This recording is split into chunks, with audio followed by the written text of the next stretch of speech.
Ladies and gentlemen, welcome to this afternoon's panel, this deep dive. I'm Major General Retired Wally Golden, and I have the honor of moderating this panel with the outstanding individuals that you see seated to my left and your right. What I'd like to do is I'd like to introduce each of them for you so that you know who the panel members are, and after that I'll give them an opportunity to introduce themselves and talk a little bit about their organization. I'll begin with the first person to my right, Major General Jeff Colt, who's the commanding general of the 1st Army Division West. To his left, your right, is Brigadier General Morcom. Brigadier General Morcom, first name Scott, is the commanding general of the 11th TAC, U.S. Army Reserve. Next to him is Brigadier General Chris Petty, who's here representing the Army G357. Next to him is Brigadier General Frank Tate, who's here all the way from his NATO position at NATO. Next to him is Colonel Vic Hamilton, representing the Mission Command Training Program at Fort Leavenworth, Kansas. And last but certainly not least is Colonel Ken Hawley, who's on the end representing Forces Command. So now I'll ask each of these members to spend about 5 to 7 minutes or less, whichever they choose, discussing their organization's role in building readiness as a total aviation force. General Colt, if you'd kick it off. Thank you. I took command of Division West in January of 15, and it was an incredibly illuminating experience here to decide or to learn about how we generate our reserve component aviation. And I think it's particularly important and timely that we're having this discussion now, that as we look to generate additional readiness, where do we find it? General Gaylor talked about yesterday essentially a 15 cab requirement with 10 available and 50% Army Aviation resident in the reserve component. 1st Army Division West partners with both Guard and Reserve Aviation units down to detachment level, but principally at brigade and battalion level, in order to generate training opportunities and create readiness in preparation of partnering with that unit until it comes to the Mobilization Training Center at Fort Hood, of which there is only one now. Significant to our ability to generate the force in 1st Army now is the fact that over the year of 14 and 15, we inactivated the 21st Cav, which was previously pretty critical to doing battalion level AH-64 units in particular. And we also inactivated the headquarters and 3 battalions of the 166 Aviation Brigade, which ostensibly leaves us with 1 aviation TSBN for 50% of Army aviation. I would tell you that in the year that I've been there, we have mobilized now 3 cab minus. We have 4 force tracking numbers, or 4 aviation missions that we recurringly prepare for. Spartan Shield, what is going on now in Iraq, Afghanistan, and also the MFO. So these are things that we do on a recurring basis. And again, back to what 1st Army does, our responsibility is to pick these people up in pre-mobilization, assist them through the training and orchestration of usually a warfighter, and then to assist them in a brigade's mobilization, which so far has been between 52 days on the low end and 58 days on the high end for mobilization. And I look forward to your questions. Thanks. Scott. Thanks, sir. Yeah, good morning. Scott Morcom, commander of the Army Reserve Aviation Command. I've been in this great job about a year. So truly honored to be here with this panel today and talk about the Army's #1 priority, and really the only priority, that's readiness. Quick understanding of what the Army Reserve Aviation is. So we're 2 ECAVs. We're 14 different states, 17 different locations under one unified one-star command. That's me. It's 4,200 soldiers and about 500 civilians. These 2 things do offer us a few advantages when we're building readiness. One is clear mission command. It also gives us the ability to move our resources across the entire command as necessary as situations change. For instance, training dollars, flying hour dollars, which allows us to reflects in our pretty decent operational readiness rate and the number of flying hours that we get for the dollars allocated. Also, as a Title 10 force, makes us gives our national military authorities direct access to us, all our capabilities at all times. All this equates into a ready, efficient, effective, accessible force. Quick update on our ARI execution. We just completed the first conversion from ARB to an assault battalion, the 8th 229th at Fort Knox. That took 3 years. Pretty much got done on time. We just put the first 158th down in Conroe, Texas, into conversion in March.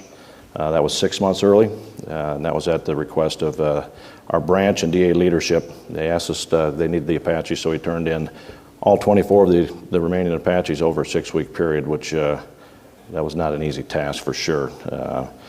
And that took a superb and highly trained civilian force working with our soldiers to execute this common goal. We're standing up our second ECAB headquarters out in Fort Carson, Colorado. FY17, we've actually already started building this in the process there, and then we're also going to build some medevac and air traffic service capabilities as we execute ARI. At the end of it, like I said, we'll have 2 nearly identical ECABs ready to fight and win with our ground commanders alongside our total force and our partners in maneuver air-ground operations. The challenges ahead are many, but we've been given an order and to restructure, and we're going to aggressively execute this going forward. So how do we build and increase our ability to execute air-ground operations? If you look at it, it's really pretty simple. We have to work alongside, live with, do everything we do with our ground forces. Now, executing that is far from easy. It's complex and difficult. It's dirty, tiring business, and will take quite a commitment on all of our parts. We're presently working with many training partners to start to build this. First Army, 101st, the 82nd, several special operations with the Special Warfare Center, etc. Working with First ID, and we're doing these partnerships to not only build crew and collective capabilities, but also with our maintenance and our sustainment operations. We're also starting to integrate more early in the training cycle with any CAB that we're deploying with in partnership in Afghanistan or around the world. Going down to see First ID on Monday to build our training plans together going forward into 17. Also, COCOM support, like we all know, is a priority. We're working with, I think, every COCOM presently with mission support and increasing that going forward. After 15 years of FOB warfare and COIN, we're in the early stages of really regaining our decisive operations capabilities, and skills is going to take some time. One final thought, we can't fight and win in a complex world if we have a simple Army. And our reserve force, I truly believe, does add and bring a complexity of talent, capabilities, and experience to the total force, providing our leaders depth and agility and options, enhancing our ability to fight and win as one team. Look forward to your questions in the panel. Thank you. Chris. Okay, thank you, sir.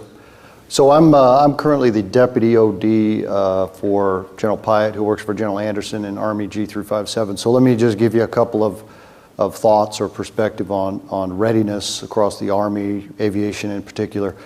No secret that the Chief's number one priority is readiness, and there is no other number one. And we've got a lot of heavy lifting to do to figure out how to get from a force that is 1/3 ready to a force that is 2/3 ready by 2021. That is actually the strategy that he is forcing the Army staff to come to grips with and figure out the definitions of what that looks like and what that means. So that's the big puzzle. It's a big gap. The Army's at 1/3. Now, aviation is a little bit ahead of the curve because aviation is at 37% ready. So it's ahead of the Army as a whole, which is good news, but it's still a significant gap that we have to figure out how to cross. So there's only a limited set of variables that we can control in that equation, and the big ones are supply and demand, right? No secret there. So demand is extremely high, and it's very aggressive, and it's hard to see that coming down. Right now, depending on how you measure it, the demand for aviation across the Army is 7.5 to 8 cabs at any one time.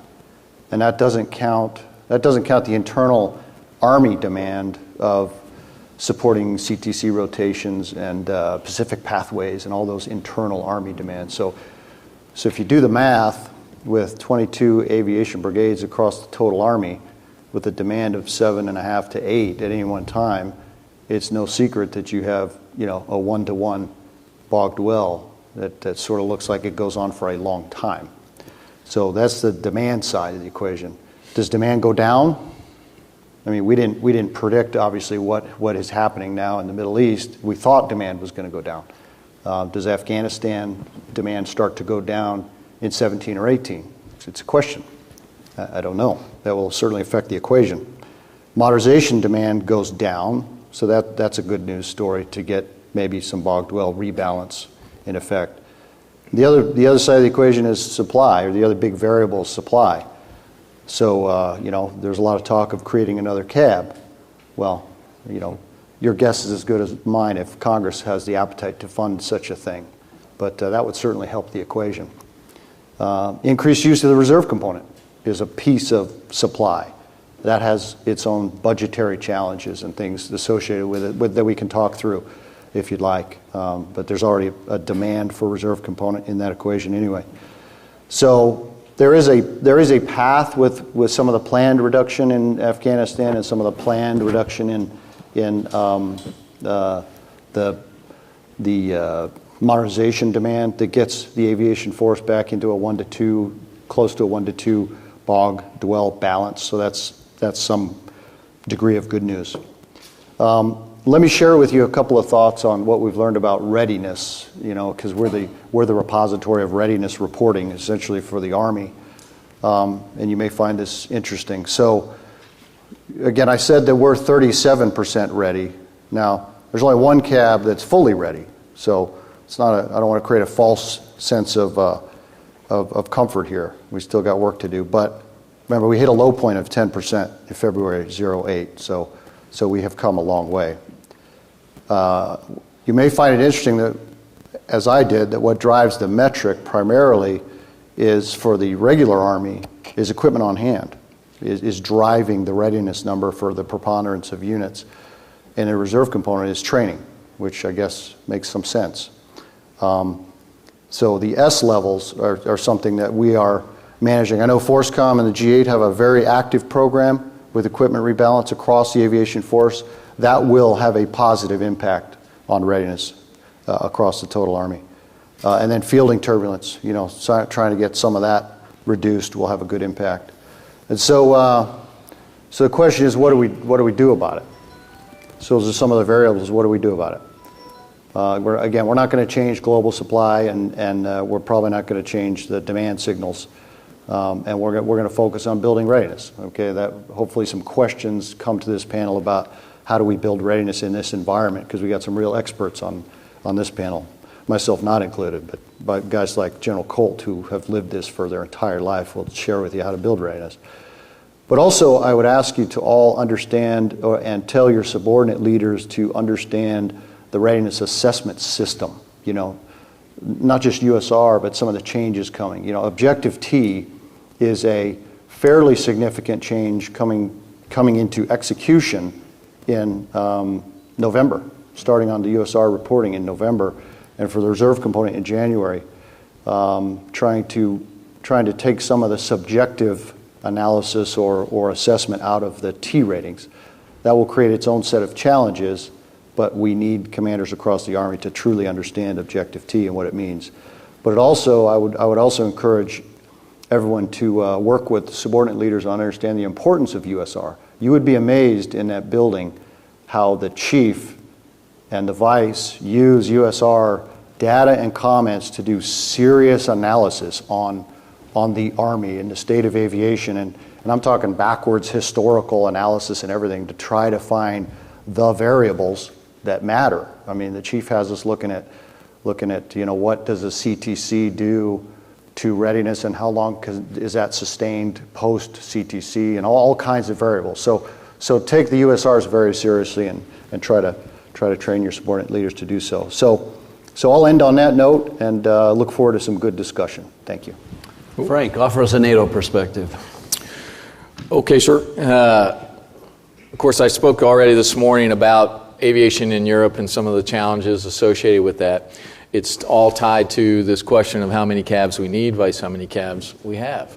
There's tremendous increase in demand for Army aviation in Europe right now based on the changing threat environment or security environment.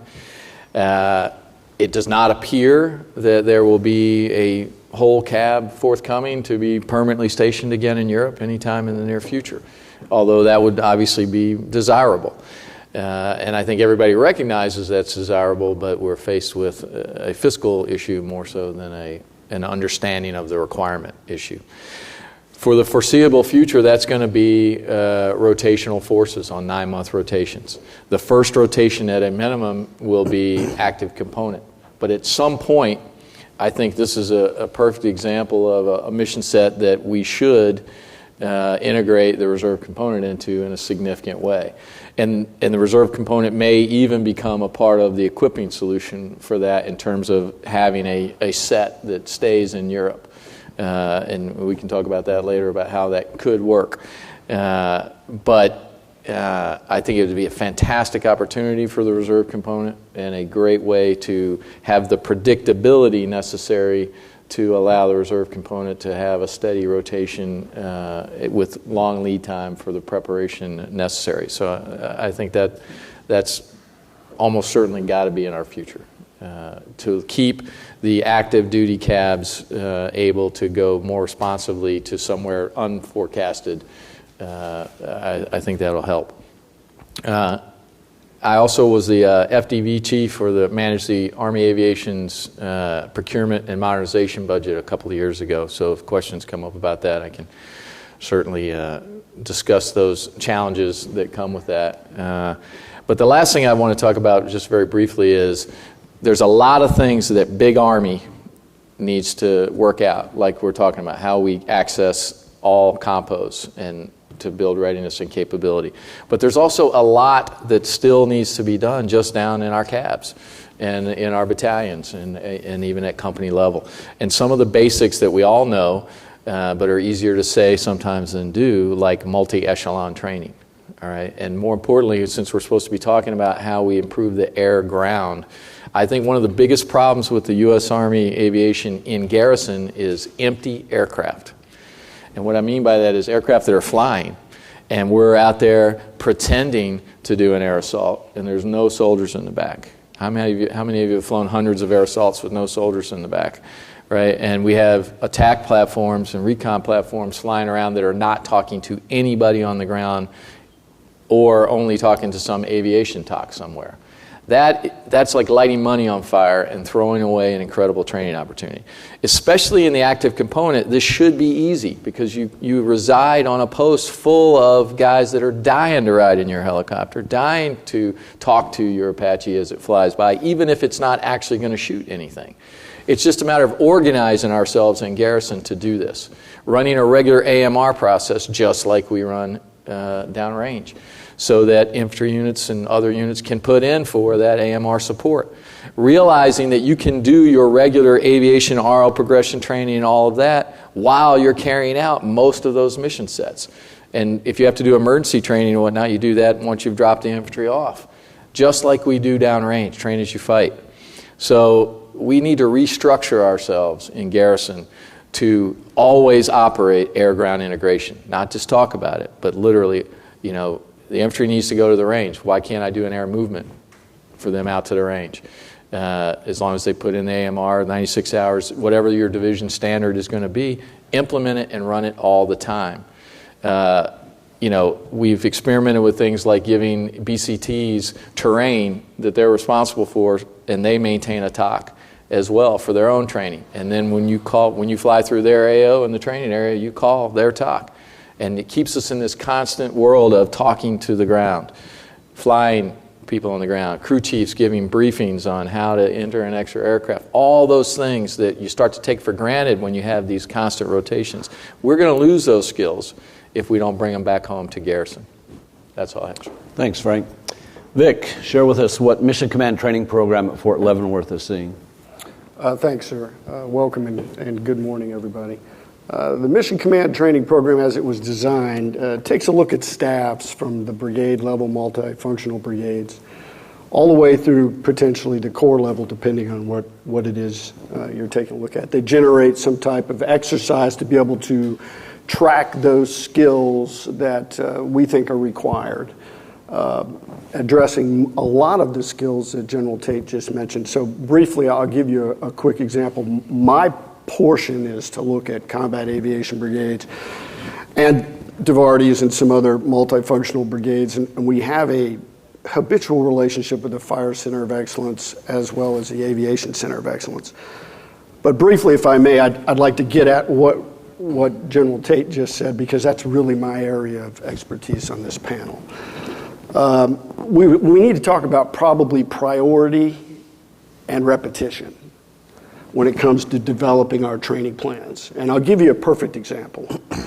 Is we see a lot of things that we all, as aviators, did not particularly do well 20 or 30 years ago. We still see a good bit of that hangover, if you will.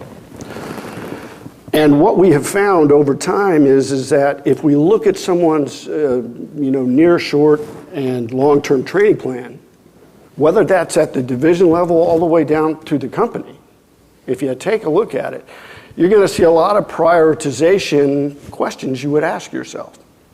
You're going to see a lot of individual through collective training, warrior, skills training. You're going to see a lot of 350-1 training. You're going to see a lot of individual crew team training, gunnery. You might see in the aviation community, if time is available, some type of collective training event with another force, a table 10, a table 12, something of this nature. But I believe, from my perspective, that the largest combat enabler out there when you start putting staffs together is that talent of that staff itself. So how often do we prioritize getting the staff together in one spot with stimulation to use their battle command systems in concert with another agency that provides mass on the battlefield?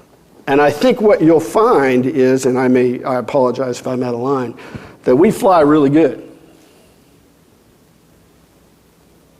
And I'll leave it at that. Thank you, sir. You bet. Ken, share with us some of your perspectives from Forces Command, please. Thanks, sir. Fortunately, Forces Command has the responsibility of executing General Milley's number one priority of readiness. As the service force provider for the United States Army, General Abrams has taken a look at that and really breaks it down into two areas. And he looks at readiness, and one of the key components of readiness is being surge ready and rotationally focused. But what does that mean?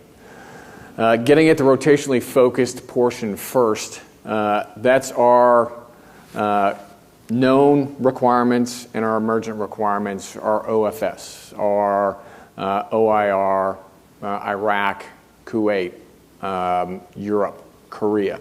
Those are known requirements that we're available for, and we're focused, our units are focused on being able to support that. The other portion is the surge-ready portion, and that really gets at contingency requirements. And we've gone away from being focused in on just going to Afghanistan. The old R4 Gen model is, and we're tied into the new SRM model of dealing with this to get at that surge-ready capability to deal with contingency operations. Those are our O-plan requirements that we've got to be able to meet every day. And that really is, are we ready to fight tonight? And our units need to be ready to fight tonight to meet those contingency requirements in support of the combatant commanders. So he's very focused in on making sure we can do both of those, meet both of those requirements. And as it translates down into the aviation force, we've got some current concerns to meet both those requirements. We're seeing expeditionary aviation support Pacific Pathways is a capability to get at that out in the Pacific, but also being able to deploy to Europe now as an aviation force. We're executing EDRIs on a regular basis. We've got the GRF capabilities and those type of events that aviation is rolled into. The other thing to think about is, and General Petty kind of talked about it, is the supply and demand requirement. In FY17, FORSCOM owns 9 combat aviation brigades, or has assigned to them 9 combat aviation brigades in the active component. Some portion of every one of those aviation brigades will have an operational requirement, whether it's CONUS or if it's OCONUS. Some portion will be doing a mission, and that doesn't even get into the post-mobilization reserve component forces that support Forces Command as a service force provider. So we're pretty busy. And we've seen some shortfalls, particularly in our aviation readiness. You heard General Gabram earlier today talk about maintenance readiness. We've got to be able to meet those DA maintenance requirements so we can provide the combat power necessary to meet our surge-ready and rotationally focused requirements. Execution of flying hour programs to meet our training requirements. Flying hours enable cab commanders to meet their training capability. So being able to meet that training capability is a key piece. And then does the manning available to support what we need to accomplish? And we've got some issues that we've got to work to balance those out to meet the requirements. And FORSCOM's taken the lead most recently in getting after a few of those things. First and foremost, we're going to see in May execution of a monthly aviation readiness review to bring in the division leadership and the core leadership to talk to the Deputy Commanding General about aviation readiness, the maintenance that we talked about, any personnel problems. What training do they have planned out that they need additional support that they can't meet, that we at FORSCOM can help them to do that. So we're focused in on that. We're restructuring the arms, integrating with DES, providing guidance and support into the Department of the Army for any USR changes that we need to. We're looking at truly what is the cost of aviation readiness so we know we've got the right resourcing available to meet the requirements of the combatant commanders as we move forward. So how do we integrate into that? And General Abrams is very involved in making sure he's participating with the department and the other supporting ACOMs, ASCs, and DRUs. But he also doesn't want to be just the only readiness producer. So he's going back to our Army Service Component commanders and asking them, can you help FORSCOM not only in mission requirements and tailing those right, but we want your help in building readiness for the force so when you return an aviation unit back to Forces Command as we prepare them for the next unit, we don't have to rebuild a unit. So we're looking at trying to smooth that curve that R4 Gen provided. So we really want the SECs not just to consume readiness, but to help us build readiness as we move forward. So I look forward to any questions that you do have, sir. Thank you, Ken. At this point, do we have any questions from the audience? We'd like to open it up to questions. You can ask any of the panel members on any subject that you desire. And if you don't, then I'm prepared to ask them additional questions. All right, while you're thinking about what your question might be, let's start building upon what Brigadier General Frank Tate brought up about air-ground operations and some of the ways that we can maximize that. So specifically, how can the aviation maneuver force better integrate with the ground maneuver force during live, virtual, constructive, and gaming training events to increase the overall combat power, mission effectiveness, agility, flexibility, and survivability of the entire combined arms team? Which of the panel members would like to take a first stab at that? Well, I'll take a quick stab and just offer that there are a number of collective level training events that are occurring each and every year. Whether it's compo specific right now, XCTC is a training year 2 activity that is focused really on building platoon level proficiency.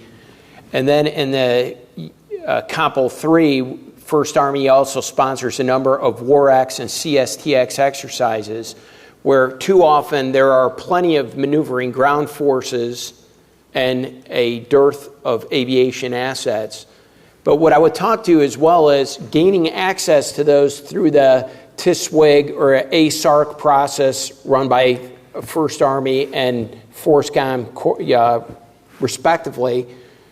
I think some of the challenge in here is that quality multi-echelon training takes a higher headquarters because of the way that we have placed capabilities now for planning and synchronization.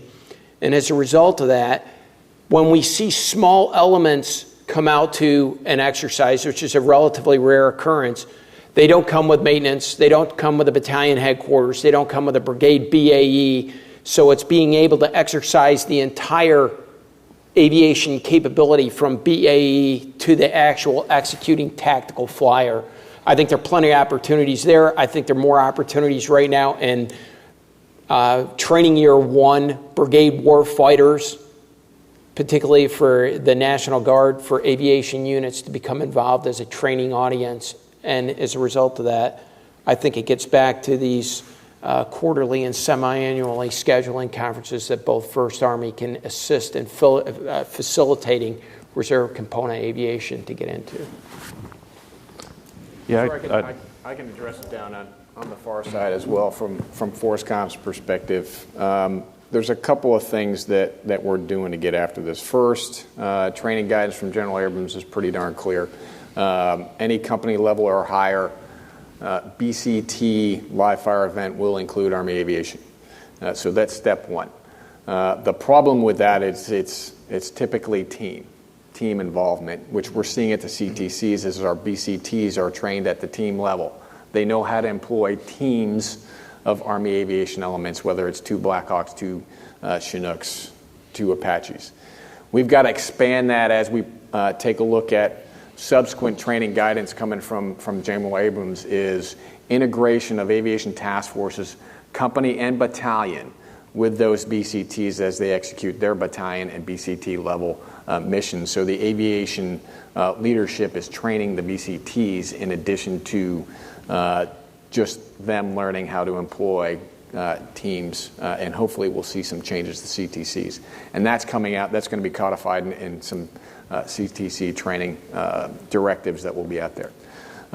On the integration of our reserve component and active component as well, what we saw most recently, or what General Abrams experienced out in Afghanistan when he met with the leadership in the aviation out there, was those units are coming together, typically not post-mobilization at Fort Hood or where they're doing post-mobilization, but they're meeting in Korea or Kuwait and Afghanistan as an organization. So we want to fix that. And oh, by the way, they're not meeting the ground force that they're supporting until they get that location as well.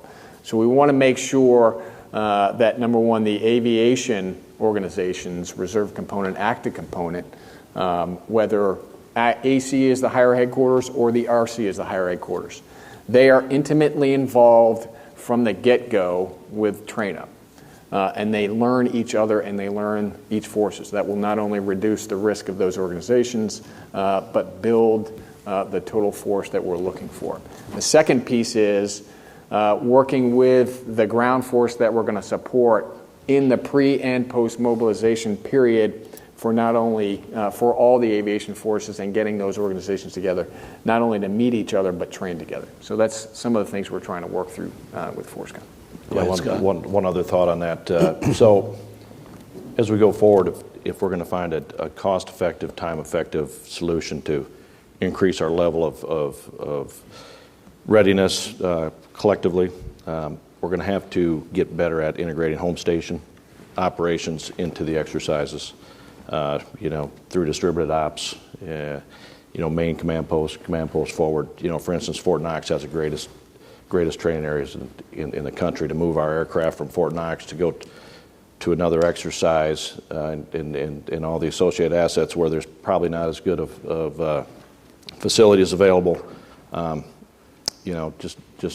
don't think will be cost effective and doable. So And I think General Abrams has been very clear also about home station training and maximizing that going forward. If we're gonna do more with, like General Gaylor has, do more with what we have. Anyone else want to take a swing at that one? All right. How about the audience? Anybody think of a question yet? Go ahead. I'll recognize you, Colonel Retired McKern. This is a part comment, part question. And it gets at what General Tate brought up, and I think General Colt knows what's going on with this relative before good, but the home station instrumentation training system is a battalion below system designed just for ground forces. General Lundy recognized that there had to be air ground integrated aspect of this capability. So right now, proof of principle is ongoing for this system at Fort Good.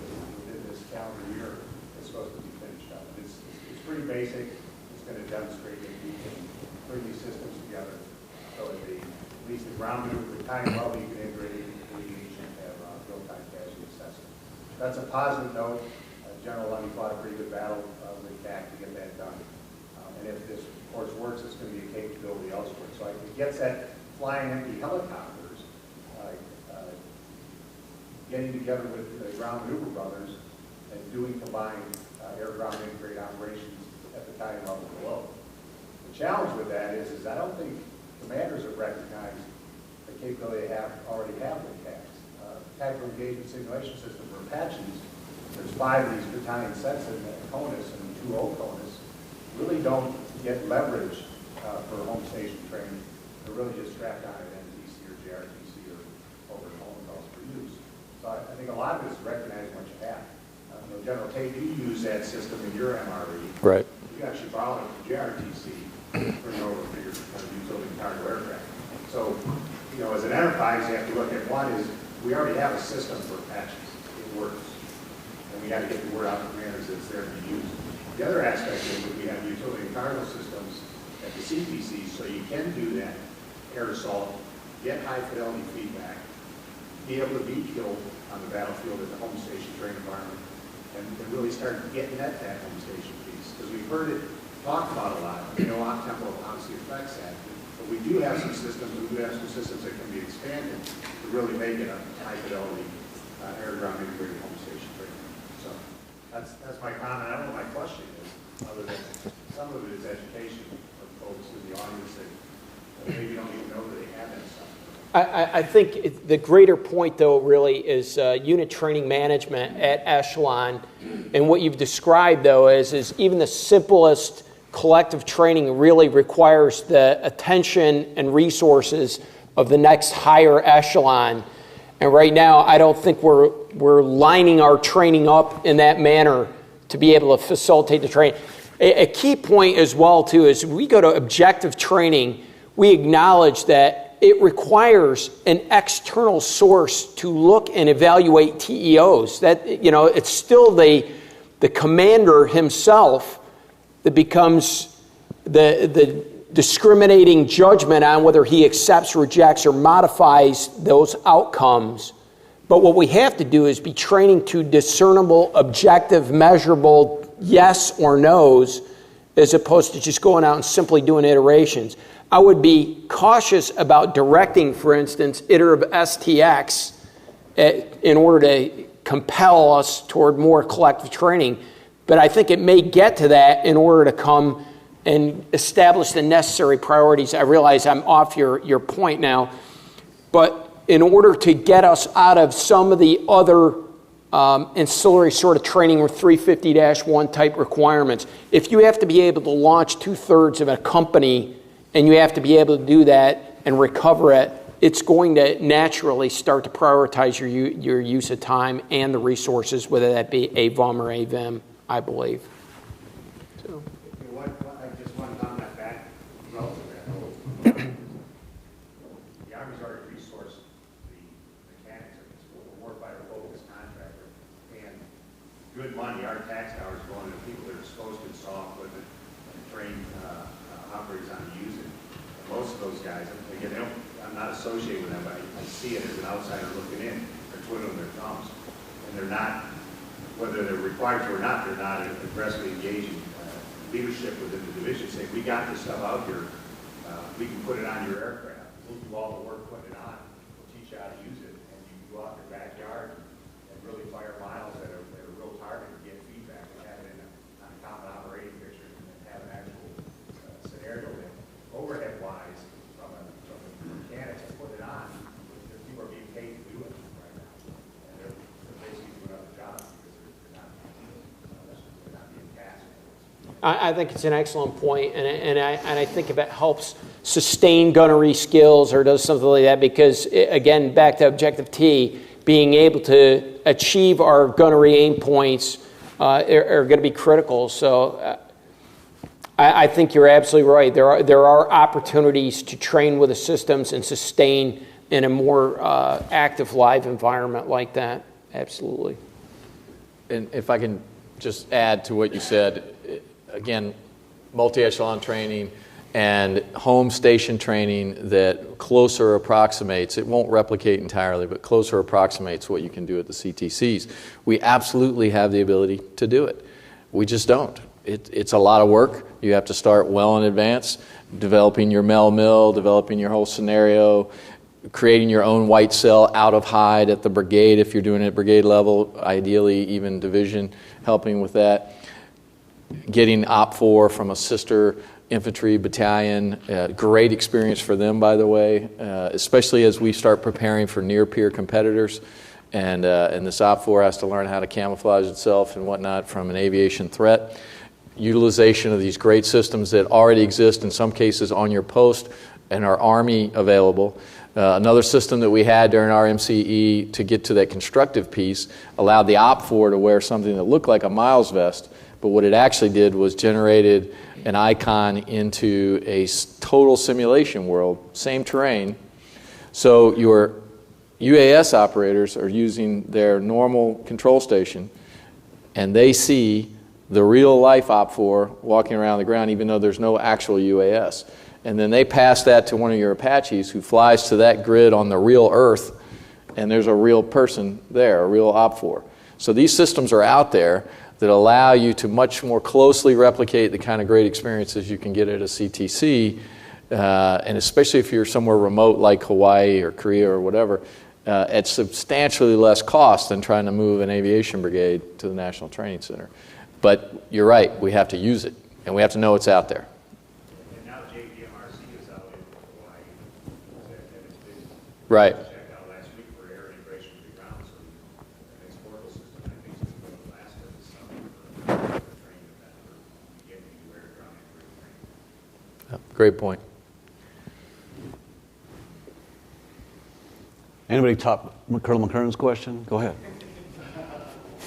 Sir, Sam Driver, Director of Army Reserve Aviation Watercraft.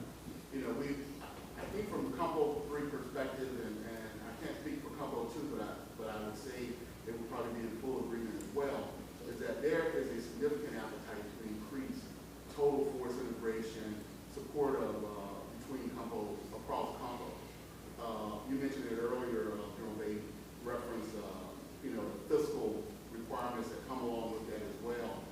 One of the things that we continue to struggle with is as we get requests in to support training exercises or major events or fire support missions across the country is the RPA challenges that we run into as reserve personnel and allowances.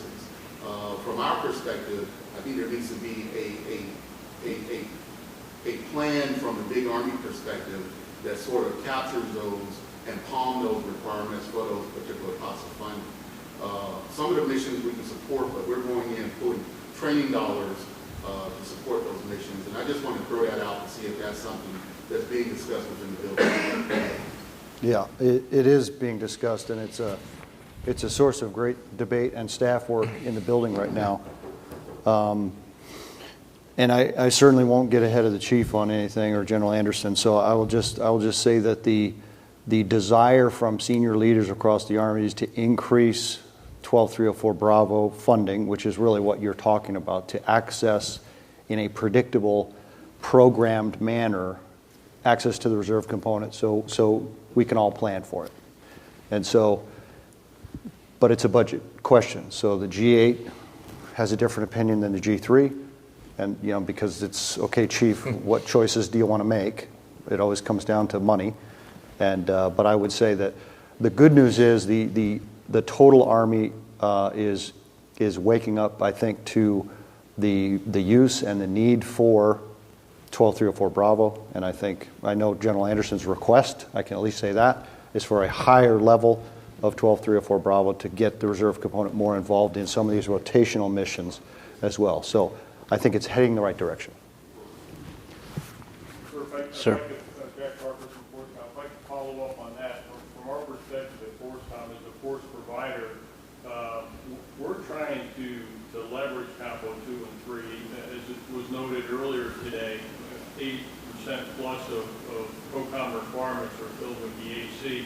And it's not just leveraging to get the experience across all three compos to continue to get that experience in these deployed environments, but it also directly ties to readiness. When you look at, too many requirements on one compo, and the BOC-12 and the challenges, the stress on the force, the continued modernization that is, has to be worked into dwell periods, et cetera.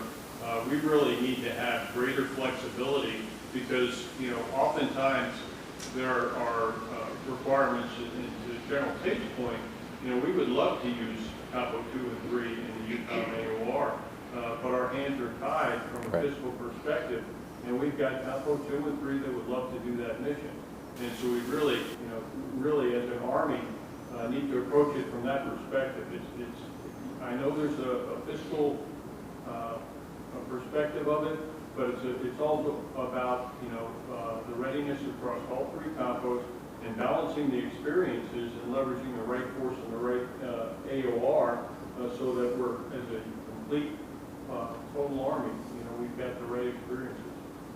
Yeah, it takes some time to change some of the ways that business was done in the past. I mean, the chief is very, very serious about one Army, one total Army, and so I think he's going to help drive some of that change that you're talking about. And then one question for General Tate with regard to the demand for a full-time staff in the UCOM AOR. I assume that you, sir, at UCOM have put together some type of analysis to look at, okay, what's the additional cost for rotating an entire cab or pretty close to a cab, cab minus in the AOR, and then long-term, convince Congress, hey, listen, there's a benefit. I understand that the benefit is deploying, but, that's going to be a very expensive rotational cost versus looking at stationing a cab there, which has lots of other advantages to meet the COCOM. They have done that work, both with what it costs just to rotate people onto an equipping set, what it costs to rotate the people and the equipment, and what it costs to station. Stationing is not as cheap as you think because a lot of the areas that we used to station stuff we've given away. So there is some challenge there, but that could be overcome. But the problem is not that. The problem is what cab is that? Again, an additive cab, especially as close as we are to when we just had to take, at least two away, is not in the immediate likely fiscal possibility. If there was one, USER would find a way to park it. You know what I mean? Something would happen, and they would find a way to do it because they absolutely need it. But they can't win the argument with just showing that it's cheaper, even if it turned out that it was cheaper, showing that it's cheaper to have it in Europe all the time, because there still doesn't solve the problem of what cab are you talking about. And so that's I think the big challenge right now. Yeah, if you look at the personnel costs for that, just order of magnitude stuff, it's a $300 million annual decision, roughly, for the Army to figure that out if you wanted to rotate a reserve component cab through there.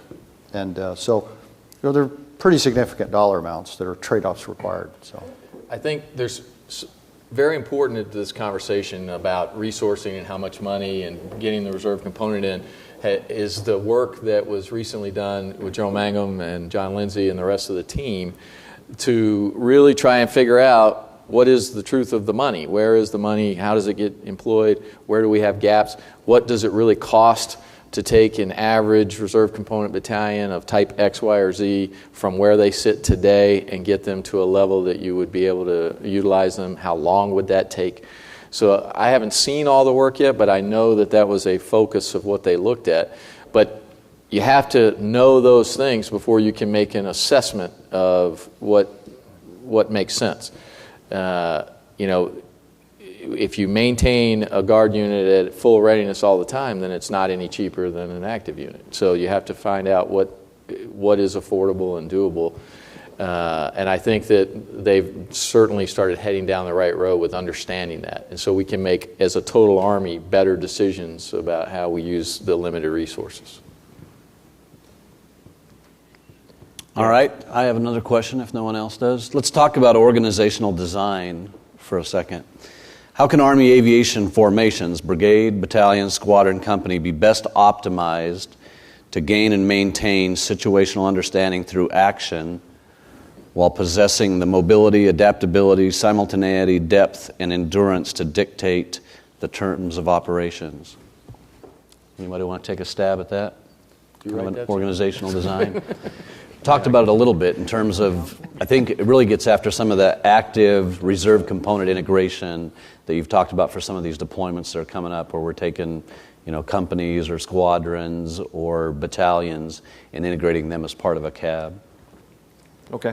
Yeah, I'll start with that. So first, what we need to do is like I said, integrate early into the training process, and not just with the aviation assets, but like we said, with the ground. I mean, if we're not training with the ground forces, we're really not training air-ground operations. So this requires synchronizing mobilizations with the requirement. For instance, in Afghanistan, we're not there right now. I know FORSCOM's working towards that, but we're not. And it goes both ways. So if we're going to start leveraging the reserve capabilities at the brigade level, we have to integrate AC, attack reconnaissance assets into that brigade, both at the battalion or task force level and at the staff level.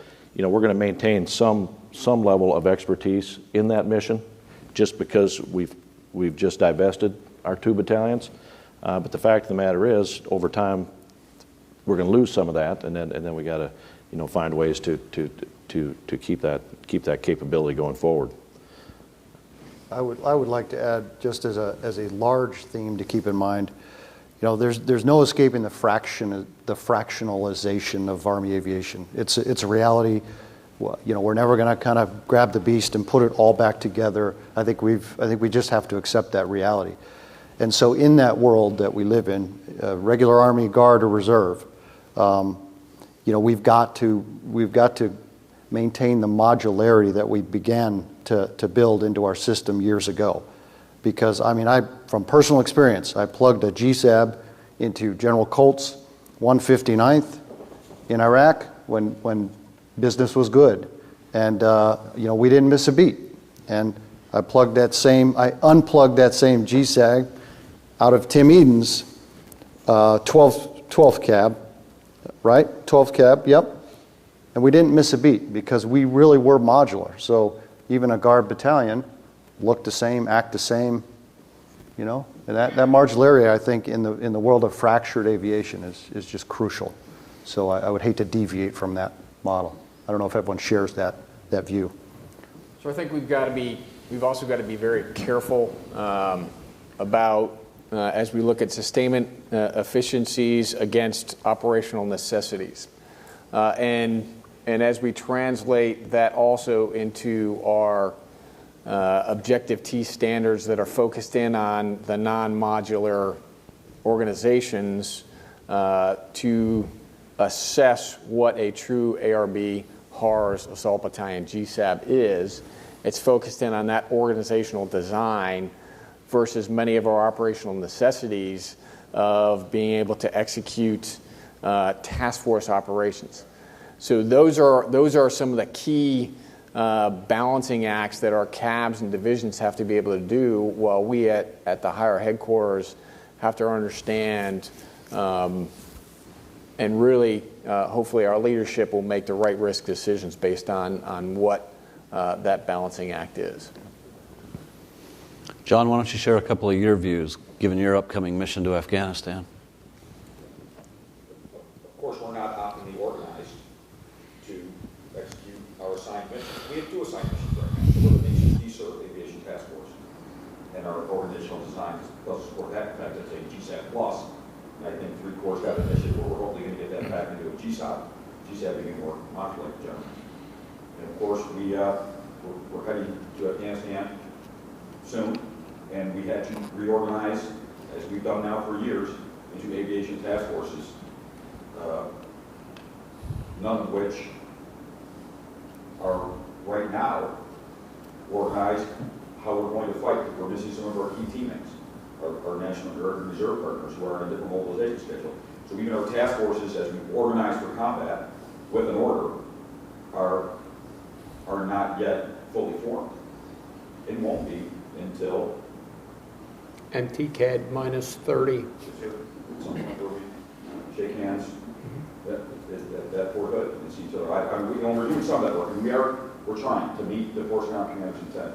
He had the opportunity to have dinner with him when he visited us during our warfighter, and he talked about this importance of this integration, and we appreciate General Morgan and team coming to Fort Riley. I think the beginning, and we're trying to put some processes in place. And I talked about Ryan 60th Cav. We're trying to create a template that we go forward. But I think there's this Ken's been there, and he knows that we are organized for some future reality, not the world we face today. And we're constantly using organizational energy to reorganize ourselves. But it is a reality. We've gotten pretty good at it. I wonder, and of course, in our warfighter, and I'll be quiet. In our warfighter, we fought as a division's main effort with a ground cavalry squadron attached to us. 5-4 Cav was first TACON and then OPCON to the Combat Aviation Brigade. And I saw a whole nother challenge there with organization. If we are truly going to be an air-ground force, then our organizational design needs work. And I'm going to write an article about this. It talks about some of those shortages that we saw in the various warfighting functions. Because our aviation brigade headquarters able to employ aviation is we need a maneuver augmentation element, similar to how brigade combat teams have a BA. We need one. We need an MA if we're going to be able to operate as an air-ground team and be able to serve in that headquarters. And not just the CAV headquarters being team providers to other forces out there. And I think John brings up a good point. His commanding general's position was he wanted 4 brigade-sized maneuver elements, and he had one when you conclude aviation. But he's the first one that's really kind of done that, warfighting experiment during a warfighter exercise to see how that would employed, that kind of goes right after creating multiple dilemmas for the enemy. Well, we've achieved our objective, I believe. I've got a couple of minutes after 12, so we've at least met the time standard here. So I'd like to thank our panel members here and the organizations that they've represented for the topics that they've talked about, for the questions that they've answered. And I'd also like to thank the members of the audience that asked questions and participated. I'd like to thank Colonel Cyrillic for stepping up when I put him on the spot, because I thought he could provide some meaningful dialogue that gets after our topic today. And hopefully all of us will leave here with at least a little better understanding, if not all the solutions, for how to build readiness as a total aviation force. So thanks again, and that concludes our panel.